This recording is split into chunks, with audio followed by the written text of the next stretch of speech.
There's one thing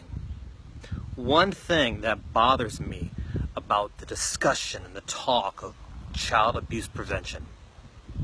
Now, to be sure, child abuse prevention is very, very important. You and I both know, that there's a child being raped, there's a child being hurt, there's a child being abused in some fashion in every single city in our nation.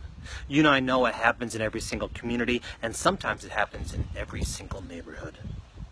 You also know that right now there's a child being abused right now, this very, very moment.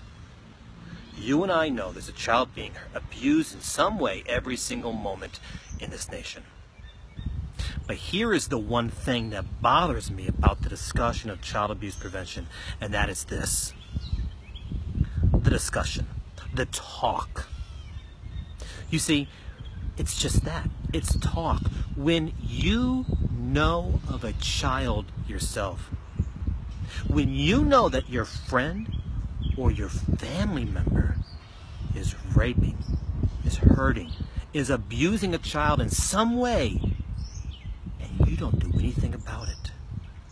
When you know of a child that is being abused and you don't want to become involved, you put the blinders on, you pretend you didn't notice, you think it's not really happening, you want to brush it under the carpet, you don't want to make things messy for that person that you're related to or you're friends with, because it makes you feel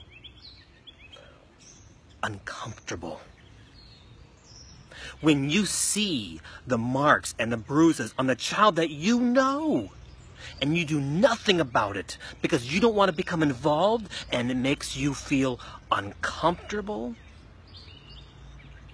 When you know of a child of a friend of yours or a relative of yours that was abused last month, last week, last night, right now, and you do nothing because you don't want to be involved, and it makes you feel uncomfortable.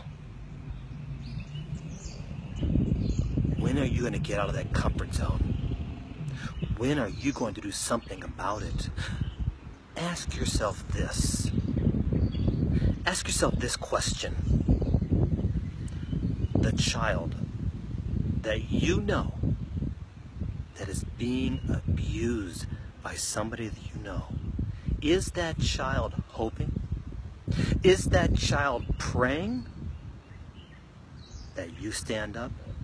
Is that child hoping and praying that you do something to protect them? Is that child hoping and praying